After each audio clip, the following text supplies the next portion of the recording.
Nah, setahun ko sebulan ko seminggu ko sapoe ko sajam sakumaha okos melem daun korma anu garing beres. Perasaan urang di akhir zaman engke Kangjeng Nabi perasaan manusia di akhir zaman geus deukeut datang Imam Mahdi neta teh cepet jasa. Kuari geus hampir kabehan nyaritakeun cepet. Kaiji disusul kedua yang mukjizat Kangjeng datang ka kos kitu teh nyaritakeun masikeun jauh ribuan tahun ku Kangjeng Nabi dicaritakeun. Di akhir zaman sabada terasa cepat ku kabehan zaman bakalna cuaca genjlong. Cuaca genjlong teh artina nu ngaran usim hujan, nu ngaran usim panas. Musim hujan diisi ku panas, musim panas diisi ku usum hujan, sehingga sulit bagi petani untuk menerka musim hujan iraha. Sebab terjelas hujan, teu diperkirakan bulan eta hujan baik.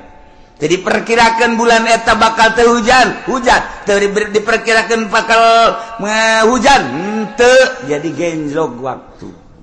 Eta geus tereh deukeut Imam Mahdi datang. Nu paling deket engke setahun hujan teu eureun-eureun. Hujan beta mengacrek bae hujan ke eureun sajam 2 jam mendung deui hujan. Ke eureun sajam 2 jam 5 jam aya genep jam eureun teu hujan ke hujan deui ngacrek bae hujan. Ke aya 12 jam teh hujan berarti sapoe tapi mendung ke beuting na hujan atau peuting teu beurang hujan setahun kitu bae cuman eta hujan teh lain. Bismillahirrahmanirrahim. Karasa urang cicing di dunia ku betah-betahna hingga urang geus aya di pertengahan bulan Sya'ban. Tanggal 1 Sya'ban jatuh hari Selasa menurut hisab qat'i. Menang 3 darjah, 45 jadi hampir 4 darjah kurang 2,5. Maka lamun urang nanggalkeun rawahna Salasa dihitung datang ke pertengahan Salasa Rebo Kemis Jumat Sabtu Minggu Senin Salasa. Jadi malam Salasa nisfu Sya'ban. Malam Salasa nisfu Sya'ban. Pertengahan di bulan Sya'ban pergantian buku. Setahun buku urang dicatat di jero berbagai catatan. Mingguan aya catatanana ka Karang Bolong ya. Jakarta aya, ka Bali aya. Sare di masjid, di musola aya, di hotel ge aya. Muludan aya, di bar aya. Kumplit pokona mah sebab malaikat mah teu nyaona naon ditulis bae teu bisa disogok lain cara polisi. Tulis bae nya komoana bae urang ditulis. Nonton TV aya, SMS aya, geus kabeh araraya. Masyaallah ngabonceng si Mbak aya. Kabeh dicatet didinya. Aduh engke diangsongkeun di akhirat atuh moal bisa di lain-lain jakarasa ku urang ge jah heuyeul kamayaran-mayaran baso aya di dieu. Ya Allah.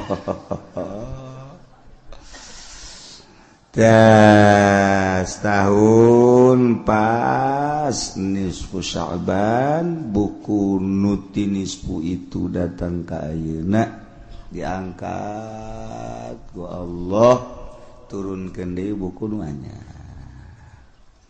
pergantian buku mentak kajen geus tengah nama teu beres ge geus asal awal be jeung akhir. Jadi engke diperiksa ku malaikat awalna Yasin tungtungnya Yasin selamat guys lah beres.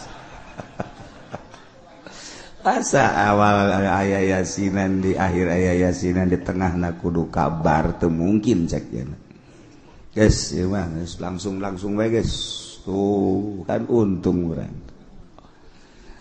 Jadi malam nisfu Sya'ban aya katangtuan nurutkeun ceuk ba'dul arifin jelema anu geus disingkapkeun hijab anu geus bisa nempo kana lelembutan nuku urang teu kadeuleu nyana maka deuleu nuku urang teu kadenge kunyana maka denge mala ainun ra'at wala uzunun sami'at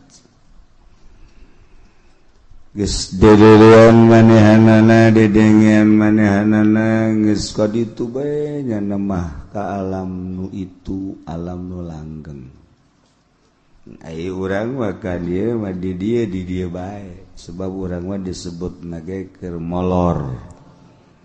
Cakang jeung Nabi annasun niamun manusia keur sarare. Fa idza matu intabahu ke hudang-hudang paeh. Kuari wakar heas. Jadi keur ngimpi kuari ngimpi jadi bupati, jadi gubernur. Nu ngimpi jadi lurah, nu ngimpi jadi kiai, pedagang, sudager keur ngarimpi. Barang maot mahudang yana gubernur eueuh bupati eueuh camat eueuh lurah eueuh jang ngimpi kamah geusan barang maot mantap bisa rajul pangjore-jorena jelema anu intabaha ba'dal maut nu hudangna sabada maut pangjore-jorena jelema hudang-hudang kakarak maut hudang-hudang sabada dapat jore jasa jadi nu bagus wa kuari ieu urang hudang tempo ka alam barzah alam akhirat ieu urang kuari keur gigisik ieu kuari ngaranna cicing di majelis keur gigisik encan aya hudang mah kakarak gigisik haju kawudukan haju leuwih parah barang diuk di majelis lain hudang merongkol ieu urang kuari keur gigisik garanna kakarak deuk hudang nempo ka alam itu. Nah nisfu Sya'ban maca Yasin minimal 3 balik dibacana sabada salat maghrib memeh Aisyah didija pergantian buku lamun nu bisa maca Yasin 3 balik perorangan di imah di mushola di masjid berjamaahkeun mangga kumaha ngeunana penting maca aduh cenah kiai kula mah teu bisa maca Yasin ya mun teu bisa maca surat Baqarah itu komo eta Yasin ge nu batur bisa ieu henteu atuh komo surat Baqarah atuh kulhu salila maca Yasin bareng-barengnya na diukna ngan nyama maca qul huwallahu Allahu samad sampai selesai. Kulhu ge cenah kula mah teu bisa aja. Parah jasa berarti mah ya. Parah kulhu ge teu bisa ya. Aduh parah jasa. Lamun kulhu teu bisa lam yakunil ladzina kafaru. anu normal gitu talar lah aku nih komonya nah lamun teu talar berarti macana Fatihah bae awas yang ngomong teu bisa deh bae geus pamustungan jelema teu bisa Fatihah acan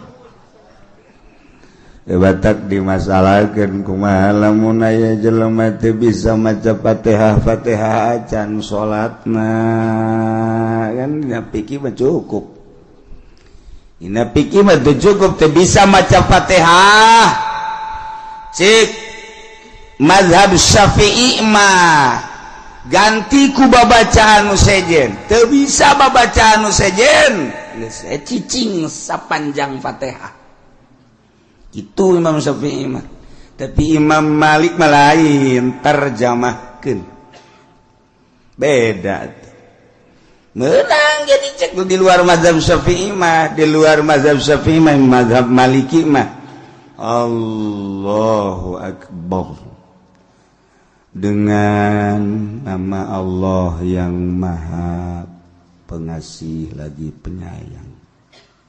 Bismillah berarti kan itu.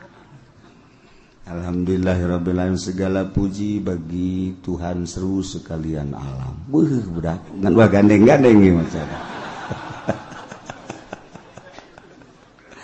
Loba jalan keluar pikir mah mantak teu kudu dipermasalahkeun.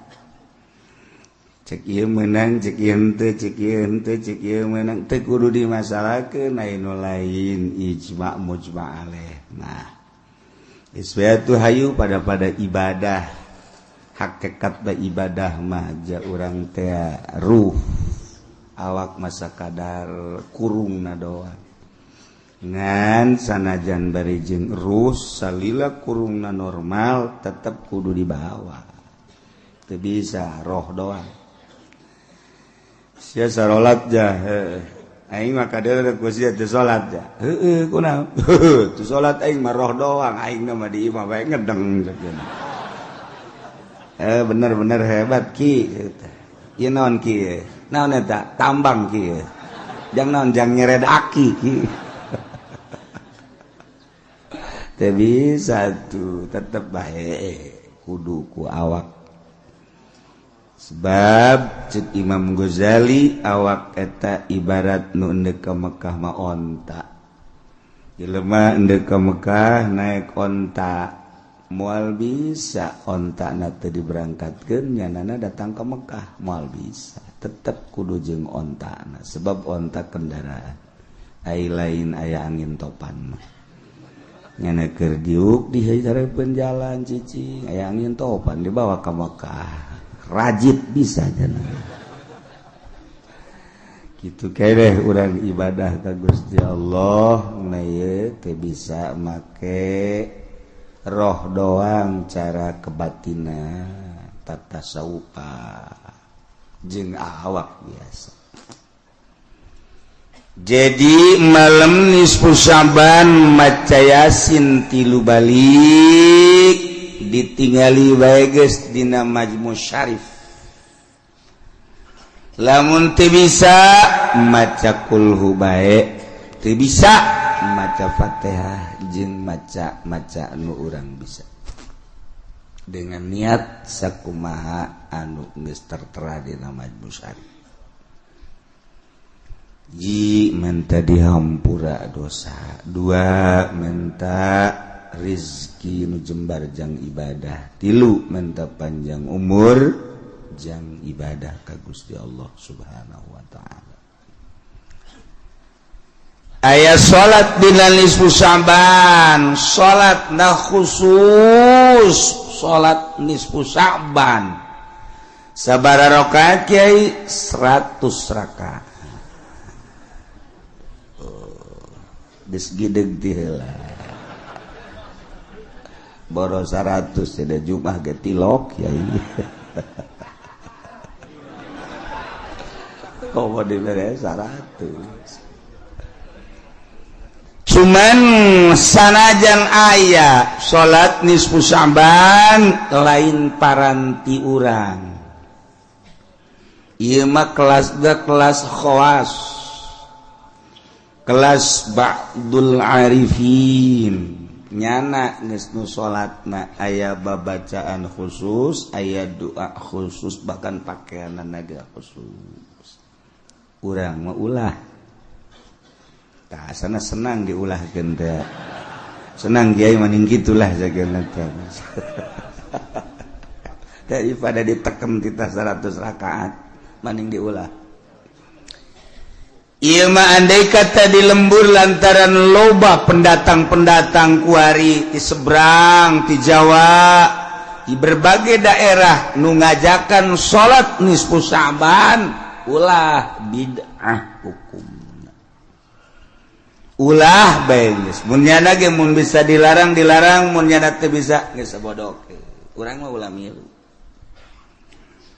Ulah bae geus aningan urang maca yasin tas maca yasin salat isya tas salat isya mun maca Quran mun zikir mun sholawat mun teu sare kubacana kieu mun pake nonton bola eta ulah deui bae sarua teh jeung salat ulah hukum dan salat jeung main bola akur beda geser saeutik ai salat mah bid'ah ai main bola mah haram beda saeutik bid'ah ge haram-haram gane beda ngaran ulah sakali deui besi aya nu ngajakan salat boh kiai boh ustad sanajan kiai luhur ulah sebab eta mah fuqaha mah kabeh ngabid'ahkeun ulah andai kata urang diajakan tetep ulah geus bae cukup maca yasin bid'ah hukum kecuali aya jelema nu berthariqah khusus dina thariqah nyana salat 100 rakaat sebab babacaanna khusus doana ge khusus ke nyana bae nu salatna dilaksanakeun engke ba'da isya terus 100 rakaat datang ke selesai. Saya orang masalahkan kanyana maning mere duit kanyana cari sholat ya ima percaya guys kasih aja boga guru tak jeung amplopna gede barang di deuleu kertas terus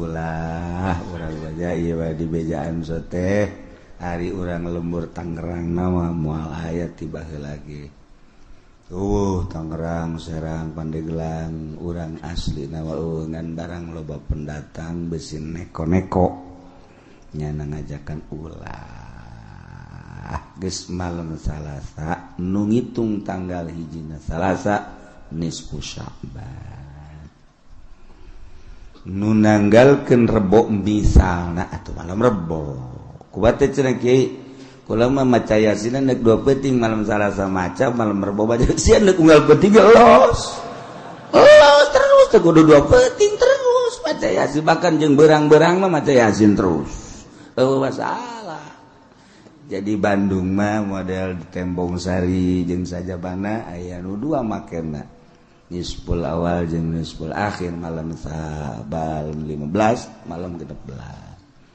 saya nundek 2 peuting masalah nya maca yasin tilu balik sakumaha tadi ai engke Ramadana ira ulah makananya ke Ramadan sia cenah kula moal ngaji engke terakhir atuh sabodo sia ai ngajakan henteu ngaji sia deuk gaji deuk henteu kumaha sia bae ulah sok aing ti heula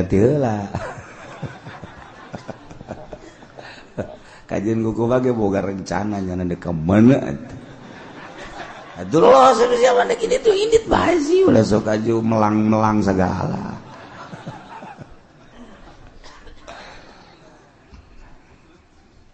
sabada ki musannif nyaritakeun tentang syarat jadi pemimpin nu jumlahna aya 10 hiji syarat jadi pemimpin teh kudu beragama Islam status muslim teu meunang kafir wa kudu mukallaf teu meunang budak leutik teu meunang muedan kudu urang merdeka teu meunang kasipatan kuroki amat hamba teu beunang.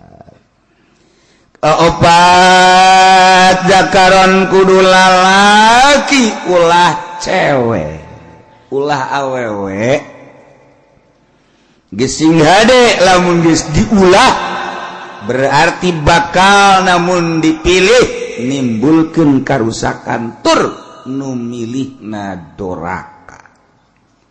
Sing hade nu kamari pernah milih awewe kudu ditobatan.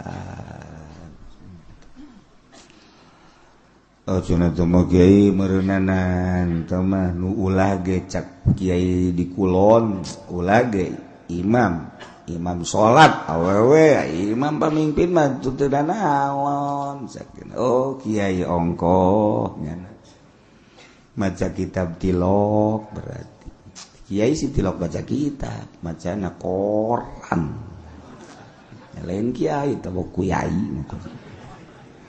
munnya ge maca kitab kita baca tazakaron. Jadi kiai pan di negara urang mah lain negara Islam, negara demokrasi sarua. Ketika urang berhadapan jeung masalah eta, urang babagi supaya ulah terlalu jero teuing kasalahan urang.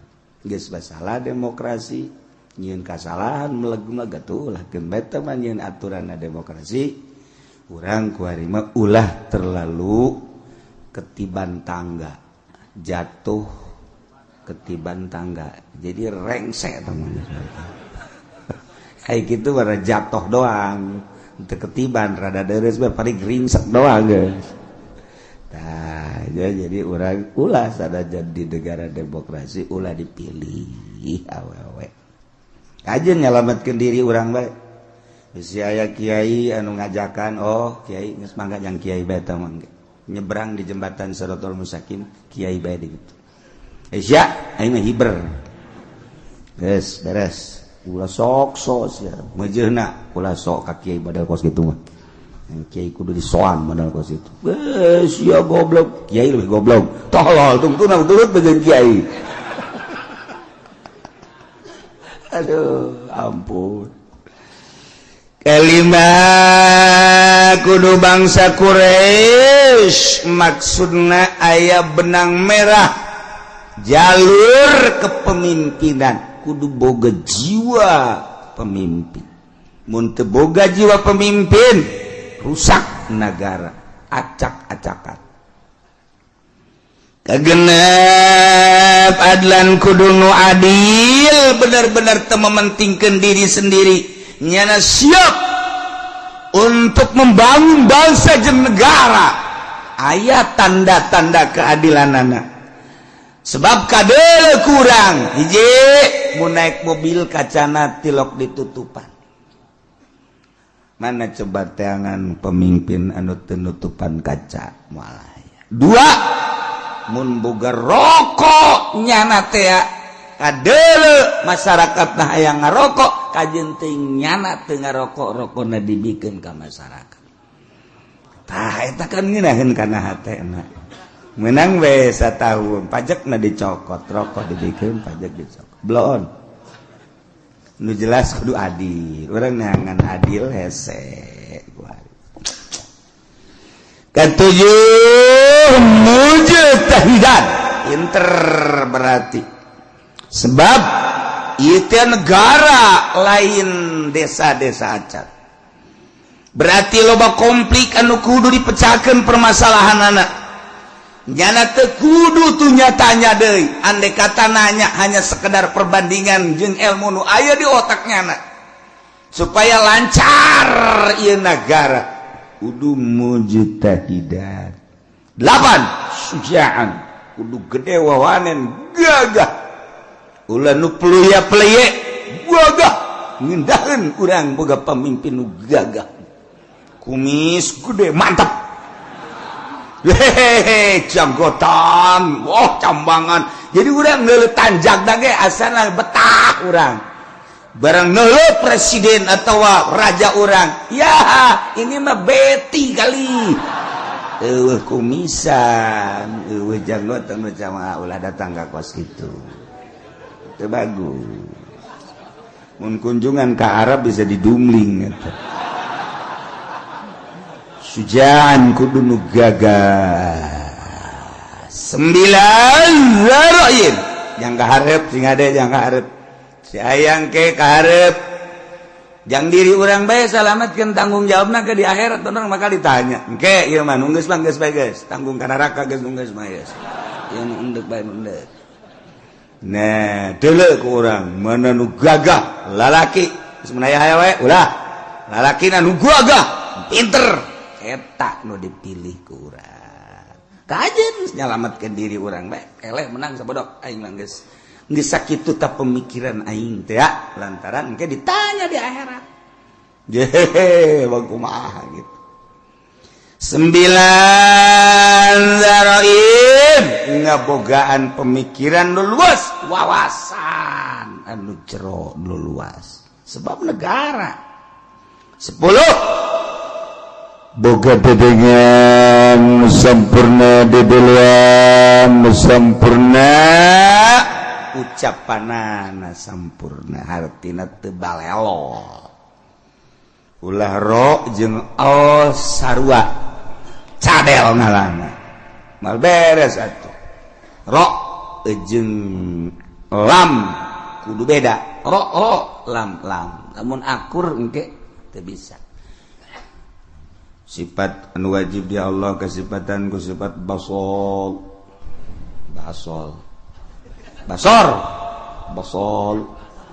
ro basol panjang cadel jadi basol ro lain l tuntuna dikurangan sifat wajib di Allah sifat baso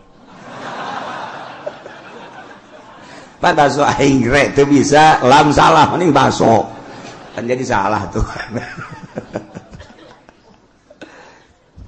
gitulah persyaratan jadi pemimpin imamul azam presiden raja atau di bawah dunah yakni gubernur bupati camat lurah termasuk RT itu teh raja RT teh sakarajaannya ada wae sa RT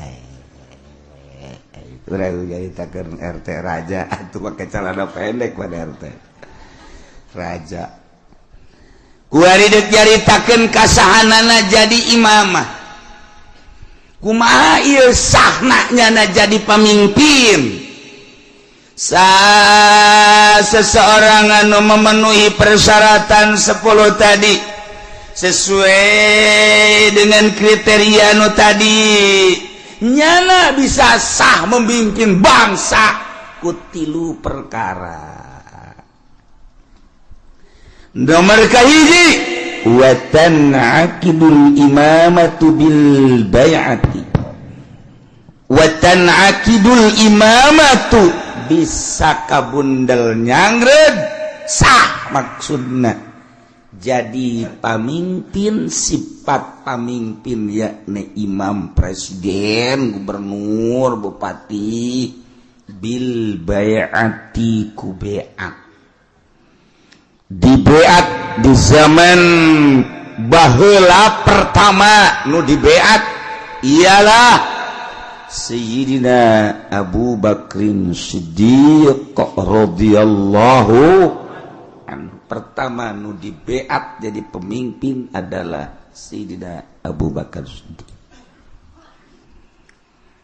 Seluruh sahabat anu ngabogaan wawasan anu sampurna berpangkat ijtihad mujtahid berbagai kelompok tina kelompok dicepol untuk mengesahkan kepemimpinan Sayyidina Abu Bakar Siddiq radhiyallahu anhu. Datangkeun Sayyidina Abu Bakar na bari Sayyidina Abu Bakar na mungeun Sayyidina Abu Bakar mah cerik Sayyidina Abu Bakar ketika dipilih jadi khalifah embung. Masya Allah sarua ketika Sayyidina Umar ge dibeat jadi pemimpin sarua setiheun Sidna Umar lantaran sarua jeung ngangsongkeun diri ka seuneu. Nomor kahiji dibeat lain hayang dibeat tapi masyarakat tokoh masyarakat ngabeatnya dijadikan pemimpin. Mentek dituk Kangjeng Nabi tanda akhir zaman geus deukeut datangna Dajjal. Nomor kahiji masa cepet as-sanah kasyahri wa syahru kasab wa samakal yaum kasah as-sa'ah kal dakik atau daki maka itu. Nah, satahun ko sebulan, sebulan ko seminggu, seminggu ko sapoe, sapoe ko sajam, sajam sakumaha okos meuleum daun korma anu garing. Perat beres. Perasaan urang di akhir zaman engke cak Kangjeng Nabi perasaan manusia di akhir zaman geus deukeut datang Imam Mahdi neta teh cepet jasa. Kuari geus hampir kabehan nyaritakeun cepet. Kahiji. Disusul kedua yang mukjizat Kangjeng datang ka kos kitu teh nyaritakeun masih kana jauh ribuan tahun ku Kangjeng Nabi geus dicaritakeun. Di akhir zaman sabada terasa cepet ku kabehan zaman bakalna cuaca genjlong. Cuaca genjlong teh artina nu ngaran usim hujan, nu ngaran usim panas. Usim hujan diisi ku panas, usim panas diisi ku usum hujan, sehingga sulit bagi petani untuk menerka musim hujan iraha. Sebab terjelas hujan, teu diperkirakan bulan eta hujan bae. Teu diperkirakan bulan eta bakal teu hujan, teu diperkirakan bakal hujan, teu jadi genjlog waktu. Eta geus tereh deukeut Imam Mahdi datang. Nu paling deket engke setahun hujan teu eureun-eureun. Hujan beta mengecrek bae hujan ke eureun sajam 2 jam mendung deui hujan. Ke eureun sajam 2 jam 5 jam aya genep jam eureun teh hujan ke hujan deui ngecrek bae hujan. Ke aya 12 jam teh hujan berarti sapoe tapi mendung ke beuting ina hujan atau peuting teu beurang hujan setahun kitu bae cuman eta hujan teh layum bitun nabat henteu ngajadikeun tatangkalan ongko hujan tapi gararing teu jaradi pepelakan nu melak naon bae ge biasana mun kahujanan nyembrung ieu mah malak garing teu jaradi. Nah lamun geus eta terjadi eta geus detik-detik terakhir bakal datang Imam Mahdi. Kuari mah kakarak datang ge ka hiji perasaan cepet zaman, nomor kadua waktu geus ada ngagenjlog kuari. Musim hujan, musim panas. Mata Kangjeng Nabi masyaallah ieu mukjizat Kangjeng Nabi. Kula wasok mutalaahan ieu mukjizat pohara geus karasa kuari. Tinggal ngecerk hujan. Engke aya suara di berbagai pelosok. Di kaler aya suara seperti suara ki trompet. Atawa suara ti kidul. Atawa ti kulon suara. Ti wetan atawa ti jerotan aya suara gesekan-gesekan. Atau suara ti luhur ieu ge sarua geus tereh datang. Nah ieu ngecerk hujan ti Kangjeng Nabi bakal ngecrok tapi teu jaradi tatangkala. Panas ongkoh usim hujan tapi panas. Okos urang naik mobil mewah tapi kesangan. Slobapan kuari. Naik mobil do mau Fortuner, AC-na gede. Tapi di jero mobil kesangan sebabnya di udag-udag hutang mobil lagi ngeri di hutang kawin mah tilu aya opat ngan dibobodo kabeh ge ku duit ngahutang di bank. Nah ieu ke di akhir zaman baru dah jeung ke baroga hutang kabeh.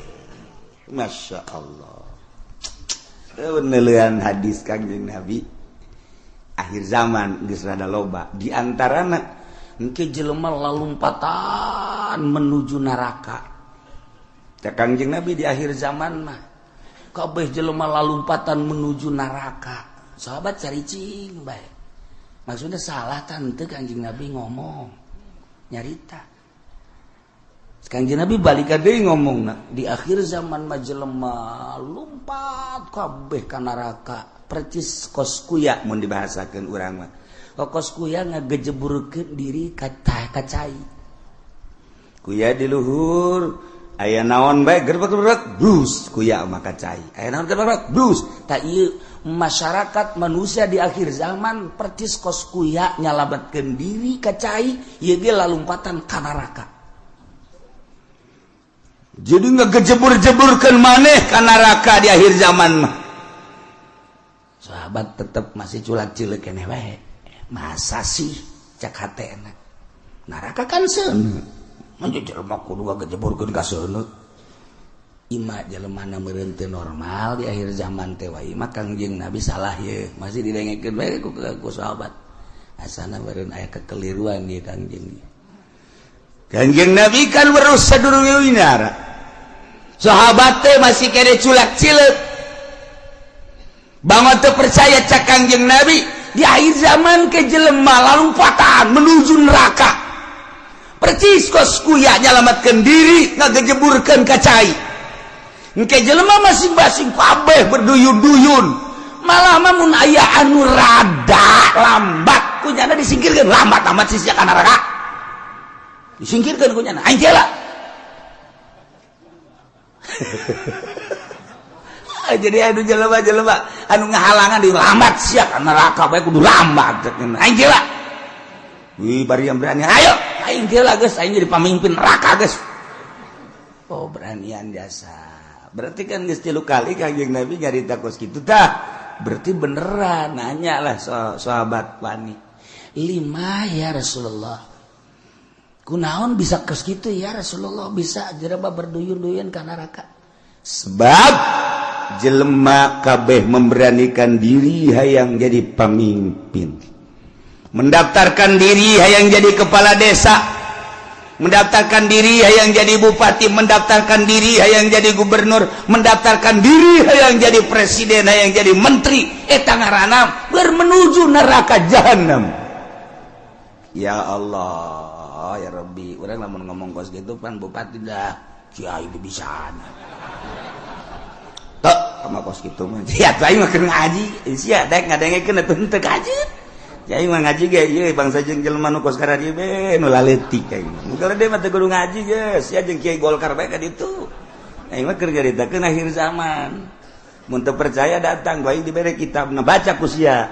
Iya, teu bisa cenah macana. Emang sia mah ciri neraka teu bisa maca kitab. Ya anu ahli surga mah bisa maca kitab. Waduh, cak mari maju makan aing henteu. Teu ge pandai ngadengekeun. Pamimpin mana kuari nu daek ngadengekeun ngaji nu bener? Deuleu sa Indonesia. Ayo teangan camat nu daek ngaji nu bener. Sugan aya di Pandeglang mah, sugan aya di Serang mah. Coba sugan aya bupati nu daekeun ngaji nu bener. Nu bener ieu mah maksudna ngajina nu bebeneran Al-Qur'an jeung hadis beneran. Ya, ceuli aing sumpungkeun. Asal aya bae ge. Mana gubernur Ima ngaji bae heula ulah ngalaksanakeun ngaji nu bener mana mantak aing ngomong kos gitu teh bibisaanan sama kiai sakeun teh ya tuh aja nih bibisaan aing itu percaya sia atuh babagi bae ge di akhirat dah di surga mah lain nu ki uci anu pangeran aing mah wau jeung pangeran goblok ya gue ini sombongannya lah sombongan gitu mah mejeh nah pacar baik bener bae sombong lah angkorak sia. Nah ieu mah keur carita di akhir zaman eta Kangjeng Nabi deuleuh lah dikena kitab Mukjizatur Rasul di akhir zaman aya kitabna beuli geus mah jang pamimpin bae beuli sia mah teu kudu lah cukup ngadaengkeun di aing geus ya Kiai Golkar tilok ngomong nu kitu pan Kiai partai tilok aing ye gua ngomong ye berduyun-duyun jelema menuju neraka kaget sahabat salah ngomong meureun Kangjeng berduyun-duyun jelema ka neraka asana lain meureun berduyun-duyun jelema ka neraka aya anu mandeg disikirkeun awas ya ayo sama ka nerakana halangan aing oh berarti bener cek sahabat ima ya Rasulullah kunaon lantaran jelema memberanikan diri hayang mimpin batur puguh diri nage bobolokot ku dosa dek mimpin batur pan di zaman Kangjeng mah asal aya nu hayang we nyekel bendera memimpin perang ulah cek Kangjeng Nabi berarti aya gorod di balik mimpin perang aya keinginan nu tersembunyi di jerona ada udang di balik aduh ya okos nulungan rangda eta teh ada udang di balik rangda eta Kanjeng hukum aya rangda katabrak sepeda di ais eta teh lain sangais-gaisna mun ditanya karunya jasa katabrak sepeda cakna isukna aya nini katabrak motor diantapkeun ku nya goblok taji pendi blon korek ada udang di balik eta aduh Masya Allah nah iya ge jekel bendera ketika hayang tak cek Kanjeng Nabi aya gorod ketika embung karak ya Masya Allah mulus berarti nah jelema di akhir zaman teh anu memberanikan diri hayang jadi pemimpin berarti nyana keur lumpat menuju neraka jahanam jelema anu dagang di akhir zaman mah berarti jelema anu siap ka neraka anu dagang ge sahabat kaget je pan ka dagang-dagang atuh kaget sahabat ge pan ka dagang-dagang kunaon sebab di akhir zaman mah eueuh anu teu riba dipikir jah berarti menuju neraka kabeh eta geus deukeut tamatah geus kos kitu mah geus deukeut jasa nah keur carita akhir zaman tanda-tanda akhir zaman kasatu waladi zina tanda akhir zaman teh mabok tanda akhir zaman teh kitu sarik maling kabehan maling geus puguh masyarakat maling HP maling sepeda maling motor maling mobil atuh jadi negara ge maling beda ngaran doang jang masyarakat mah maling jang di luhur mah korupsi beda ngaran urang lembur teh nyahoan korupsi pajar lain maling aja maling, mun urang bebeja kak, orang lembur kan ini tuh, itu tuh tukang korupsi, bagus amat, bagus, sakit tuh nyawan korupsinya nama, sarwajeng air mineral, barang kurang dibere, ini air mineral, embung ini mah air mineral, mah kurang, eta kan dicampuran mineral, oplo, caknya meren mineral teh pajar ragi lah kira-kira gitu tah. Nih air mineral bagus nih embung ini mah ayo kudu dicampuran mineral mah je ini udikna ge belah ditu deui udik tamat ti udik teh masih 2 km ka ditu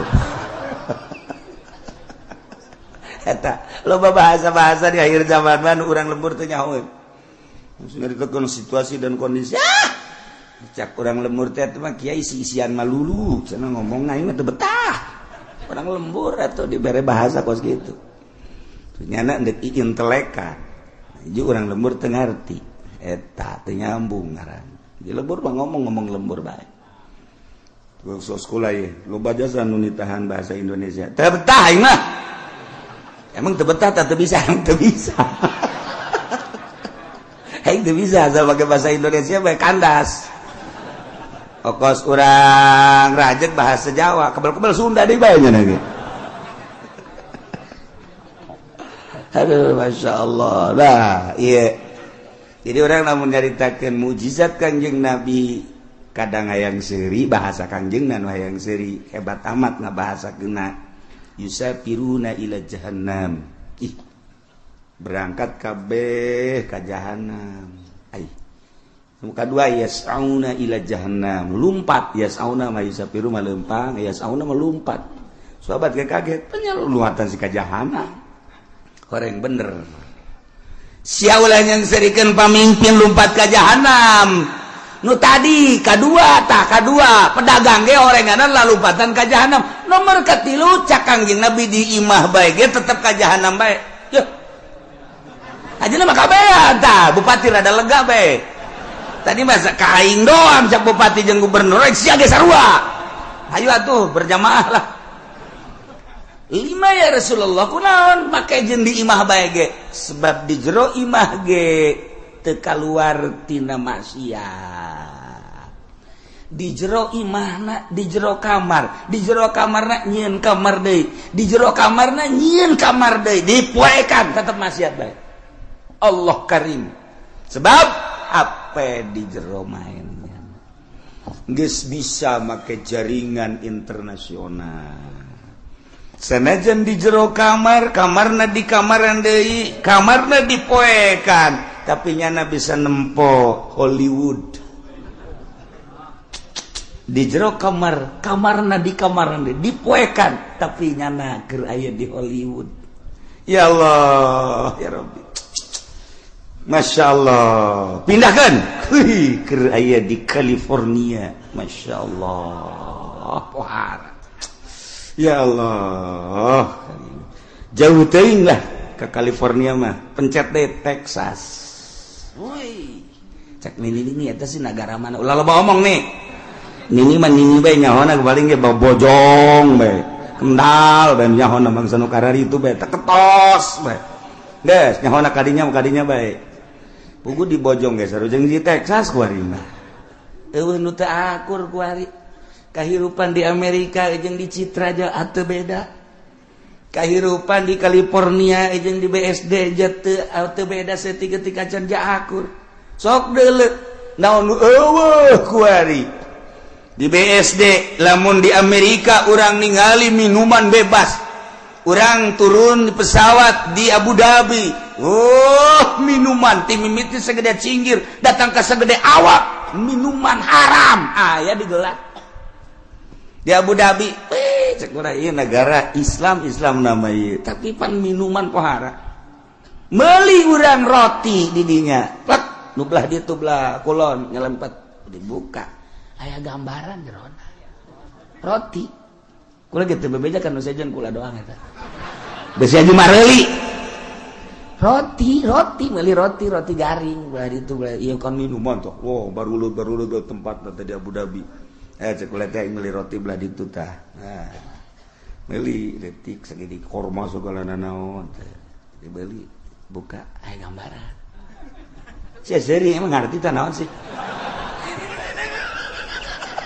Maksudnya aya gambaran teu make calana sia.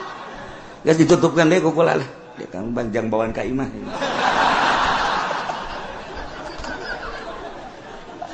Masya Allah Karim. Itu beres. Haji caritana ieu kan hayang ngarokok, kan teu meunang ngarokok bebas. Ayalah tempat-tempat di bandara teh. Di ditu hiji dia ya, karena ada sepi di dia ya. Kula asup kadinya. Keur asup mah kula sorangan. Menang meureun samenit, brus urang baru le datang. Marah ke calana. Make sakieu. Ya, aing betah ya cek. Perlakuan ngalakukeun nu teu senonoh di jero dihareupeun manusia-manusia geus biasa. Kaluar we kula. Masyaallah Karim. Eta di Abu Dhabi, kos itu di Abu Dhabi encan di jerona, eta kakarak di bandara. Masya Allah Karim, encan di Amerika, encan di Inggris, encan di Jerman, di Prancis. Teu kudu jauh-jauh di urang emang kumaha gitu. Masya Allah. Tanyakeun ke kacamat ge. nanyakeun ka camat berarti ya rahasia. Geus teu kudu nanyakeun ka urang lembur ka camat anu gaul tapi camat. Saha? Teu jauh kula wae, teu jauh gitu. Jauh jasa. 1 2 3 4 camat nu gaul nu sok biasa kapanggih di satelit. Terus siapa semuanya satelitnya tadi mana? Dasar lembur sih mah. Kampungan. Kos gitulah Indonesia eta ge Tangerang. Mantak berduyun-duyun menuju neraka. Di akhir zaman geus eueuh anu henteu lumpat ka neraka. Cerik kabeh sahabat ketika cerik tetapi aya keneh manusia di eta zaman anu tetep ngomongna teger bae nyana menjaga mata ceuli jeung sajabana tetep bae ka Allah. Eta teh cek Kangjeng Nabi saeutikna ge saeutik deui. Qolilan bahasa qolil teh saeutik. Aqol min golil. Jadi itu bahasa Kangjeng Nabi aqol min golil. Leuwih saeutik tinu saeutik jasa mun cak urang mah. Saeutik jasa. Eta ge direntogan bae ku bangsana deui. Nyana negakeun ke hak, negakeun adil, jujur dina kakarak nyarita doang geus direntogan ku berbagai tokoh, ku berbagai masyarakat, ku berbagai tapi tetap aya bae cek Kangjeng Nabi. Datang ka engke Imam Mahdi turun, datang ka Dajjal, aya bae hiji mah. Setiap negara kabupaten dibere ku Allah hiji. Cuman geus hese nyalametkeunana sakadar nyarita. Iyalah Kangjeng Nabi nyaritakeun mukjizat di akhir zaman. Geus kuari mah zaman geus karasa cepet, waktu ngageser geus encan doang hujan ngecerep satahun. Angkep. Lamun kula nyaritakeun Mekah bakal dilebaran, Madinah bakal diberet geus. Eukeur malah. Nah, ieu tinggal hujan ngecerep satahun tapi teu jaradi. Naon teu jaradi.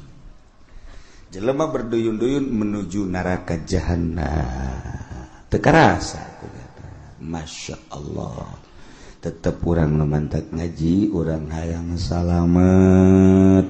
Mudah-mudahan urang kabehan disalametkeun ku Gusti Allah.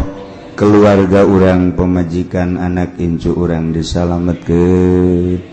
Pamimpin urang geja eta mah ku nafsuna ieu ketikanya ngaragap nurani nama tetepnya lagi cerik sarua bae hayang salamet. Mudah-mudahan dibere babalik pikir kemudian nyana bisa ningali ka arah anu salamet. Amin ya rabbal.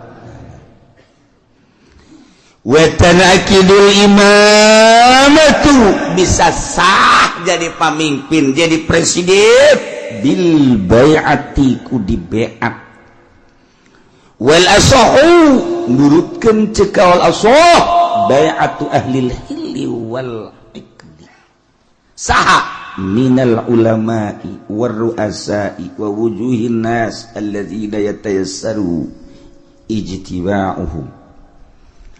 Artina nu milih nanti kudu keseluruhan negara nama bentukna khalifah tapi praktek memilih nama beat kulantaran beat teh aya bai'atu ahlil hilli wal iqdi berarti aya pemilihan demokrasi sebab ketika harita nu hendak dipilih diangsongkeun tilu tokoh lain bae Sidina Abu Bakar Siddiq ayat 3 cuman nu dipilih Abu Bakar Siddiq berarti kan hampir mirip secara demokrasi pemilihan nama dipilih biasa. Nah ieu keur carita memilihna wal asahu bai'atu ahlil hilli wal iqdi henteu kudu keseluruhan masyarakat nu buta dituntun nu torek dituntun nu nini dituntun teu kudu. Jadi dipilih per desa sabaraha nu boga wawasan untuk maju.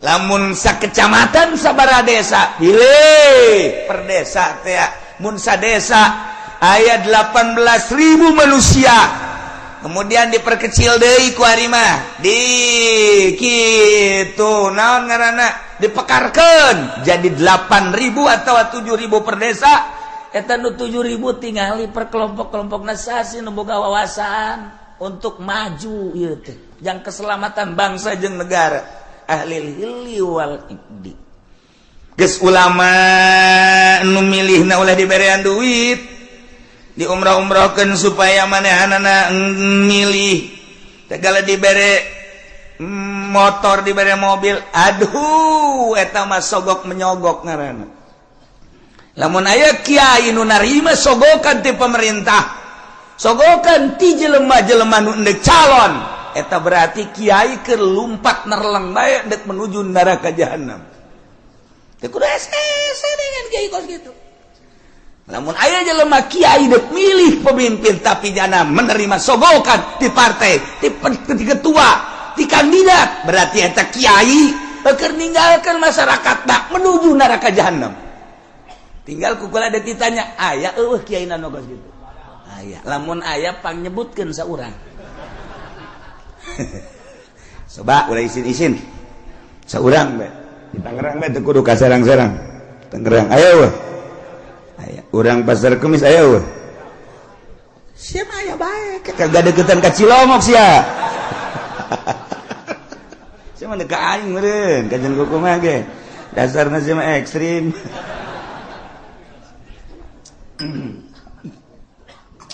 Nah, ulama memilihna boga wawasan.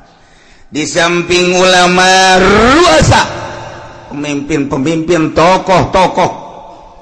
Wa wujuhin nas, tua-ketua manusia anu gampang kumpulna dalam rangka menyatukan visi dan misi untuk memajukan bangsa jeung negara. Masya Allah, nu milihna nu kos gitu. Yes.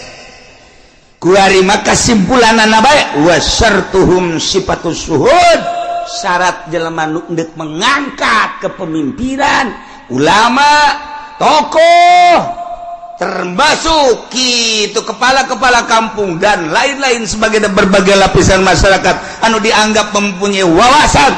Syaratna sifatus syuhud, sifat saksi nu kira-kira nyana jadi saksi sah berarti kasifatan minal adalah wa gaya nu milihna kira-kira santai jadi saksi sah berarti ngabogaan sifat adalah eta jadi henteu sakabehna ieu mah kabeh kita milih nu embung dibere duit anu embung ge dibere mobil keuna ngeungkeuy milih ka ditu dipaksa kos gitu mal beres satungtung pemilihan umum model kos gitu negara ulah diharapkeun kudu beres satungtung kiai nu endek ngararapi ngabantuan jangan luruskeun negara nyana ngabutuhkeun kana sogokan keneh ieu mal beres negara nyana nu sok pidato wow rasul wal naon gara dituna finar cek nyana ya rasul murtasifin nar nyogok nyung narima sogok ka neraka hulunya anak tas dibere motor mio ne cekal huluna heuy ai sia ngomong goblok kieu ngomong teu bareres goreng kiai okos jelema di kota Allahu akbar aya nanaon Allahu akbar pas azan Allahu akbar hes ai tiap tadi Allahu akbar beratas itu Allahu akbar wayah azan hes itu kan teu beres eta geus balikan urang ngaji kuari hudangkeun awak urang nu keur hes supaya gigisi tempo gerak ka alam barzah ulah neuleuan batur awak urang bakal dibaringkeun di alam barzah nu dibawa kabeh ge sugih teu dibawa gagah teu dibawa kabeh ngan awak urang we jeung boeh dibukakeun ieu na ditempelkeun pipi urang kana taneuh sakadar urang gagah sakadar gagah keur hirup paeh mah geuninganan kos kitu sugih keur hirup paeh mah geuning kos kitu baring baik bentakeun mata hate urang aing teh bakal kos kitu kabeh nu daek milu rekan-rekan ngan sakada datang ka bibir kuburan pemajikan jeung anak datang ka bibir kuburan doang pemimpin urang kepala urang mun urang bawahan ngan datang ke bibir kuburan doang selesai ditutup kuburan urang sorangan di jero tanggung jawab urang bakal datang amal-amal urang bentakeun mata hate urang eta. Nah lamun geus bentak itu kan rada dijaheuh horengan eta ngaranna bentak udang ngaranna geus inget kanu bogana ka Allah Subhanahu wa ta'ala. Nah iyalah di negara Islam cara memilih pemimpin di beat cara ngabeatna cek awal asob bayatu ahlil hilli wal ikdi ngabeatna ahlil hilli wal ikdi yakni minal ulama war ru'asa wa wujuhin nas ulama-ulama jeung pemimpin-pemimpin jeung tokoh-tokoh masyarakat anu mudah berkumpulna untuk menyatukan visi dan misi dalam rangka melajukan bangsa jeung negara syaratna sifatus suhud kudu sahnyana jadi saksi berarti kesifatan ku sifat adalah ulah kabehan memilih jam milih nage nya nama henteu boga wawasan jeung ngemajukeun umat bangsa jeung negara teu boga pikiran kumaha ieu bakalna lamun dipimpin ku seeta negara urang perpolitikan perekonomian perbudayaan leuwih agama lamun urang geus nyaritakeun agama kan mayoritas di Indonesia mah urang geus korban Jakarta geus dipimpin lain ku muslim tapi ku kafir teu beurang di jero kan aya musliman eta geus bentuk kasalahan mangga bae ieu negarana demokrasi kan tetep bae urang teh hese ngayakeun muludan di Jakarta cobalah gubernur dipersilakan untuk nyambut aja nyanang ke kumaha nyambutna wih sebuah nirwana lain Kangjeng Nabi nyarakeun nirwana golok ya nyaritakeun rajaban panggil coba mal bisa jadi geus agama mah macet sedangkan Indonesia mayoritas agama atuh kudu dihormati mayoritas kajian kumaha ge nu mantak tiba heula di urang mah negara demokrasi terpimpin teu murni henteu bisa nuturkeun Amerika langsung ka pusat ka ditu secara utuh sebab lawan mayoritas Islam loba ulama loba wali-wali aya kesenjangan atuh lamun kos kitu sebab non paling istimewa agama mah Islam sebab di Islam mah kabeh merasa terhormati Kristen dihormati ku Islam mah Buddha dihormati ku Islam Katolik dihormati pokoknya masing-masing tetapi anu bercokol memimpin tetap kudu Islam nyana tetap dinaungi tingali riwayat para khalifah tingali riwayat para khalifah khulafa ur-rasyidin kabelah dieuna mentak 35 tahun masa kenabian masa kekhalifahan kemudian ka dieuna sultan kabelah dieuna mah kabelah dieuna cek Kangjeng Nabi sabada eta geus kali itu acak-acakan nya khairul qurun qarni terus mayali ali nah berarti Kangjeng Nabi terus sahabat tabi'in tidinya ka dia acak-acakan urang di zaman acak-acakan tapi masih keneh bisa maca Quran maca tafsir ieu ge anugerah ti Gusti Allah Subhanahu wa ta'ala di zaman akhir anu geus lain lalagaan urusan riba urusan keadilan geus eueuh kejujuran geus eueuh tapi tetep bae aya keneh nu beuntas saurang-saurangan di negara aya komo di masyarakat mah teu rusak kabeh sakieu geus alhamdulillahirabbil alamin salamatkan diri urang eueuh nu ngarunyaan ka diri urang iwati diri urang